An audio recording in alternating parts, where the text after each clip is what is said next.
تھا, ملحدوں کا بہت بڑا چہرہ تھا, اور آڈینس میں JNU کے پروفیسرز اور کہاں کہاں کے لوگ یہ سب موجود تھے, اور وہاں دلیل توقف کے جس کو حضرت نانوتوی رحمہ اللہ نے تقریر دل پذیر میں لکھ دیا, یعنی آرگومنٹ آف کنٹینجنسی, وہ مفتی شمائل صاحب پیش کر رہے تھے, اور بطلان تسلسل مفتی شمائل صاحب پیش کر رہے تھے.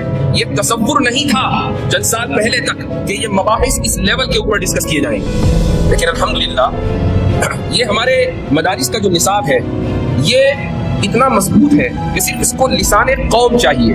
اگر لسان قوم آپ کے پاس آ جائے تو پیغام کے اندر کسی تبدیلی کی کوئی ضرورت نہیں ہے. تو سب سے پہلی بات تو یہ ہے کہ اساتذہ کا اعتماد.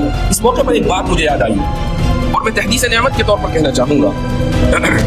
میں ایک مرتبہ حضرت مفتی سعید مانن-پوری رحمہ اللہ کی خدمت میں حاضر تھا. دارالعلوم دیوبند سے میں نے اس سال افتاء مکمل کیا تھا اور ارادہ یہ تھا کہ کہیں باہر پڑھنے جاؤں گا.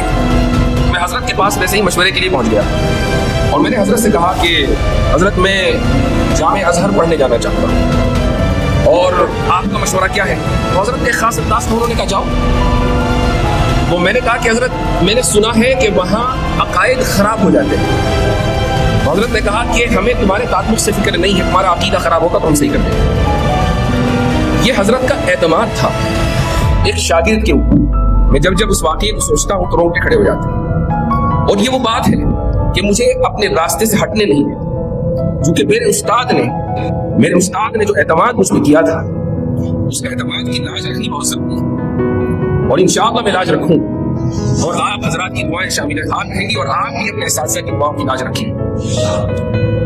اس ڈیبیٹ کا جو نتیجہ ہے وہ بہت سے لوگ الگ الگ انداز سے اس کو ذکر کر رہے ہیں, لیکن میں ایک بہت ہی اہم چیز کی طرف توجہ دلانا چاہوں گا, اور وہ یہ کہ ہماری برادری میں, علماء کی برادری ہو, طلباء کی برادری, اس میں ایک چیز کے تعلق سے جو احساس پایا جاتا ہے وہ یہ ہے کہ علم کلام کا احیاء ہونا بہت ضروری ہے. چونکہ کل کی پوری ڈیبیٹ علم کلام سے متعلق تھی.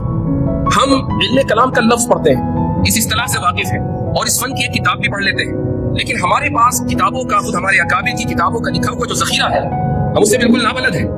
میں چند باتیں آپ کے سامنے رکھوں گا, آپ کو حیرت ہوگی کہ ہمارے اکابر کس درجے کے اوپر جا کر سوچ رہے تھے. مثال کے طور پر علامہ کشمیری رحمہ اللہ نے ایک کتاب لکھی مرقات الطارم لحدوث العالم. اس پر ایک مقالہ بھی میں نے ابھی جو پچھلے ہفتے سیمینار ہوا تھا اس میں لکھا تھا. اس موقع پر مجھے یہ کتاب پڑھنے کا اتفاق ہوا. اس میں سب سے پہلی بات تو یہ ہے کہ علامہ کشمیری سے 1928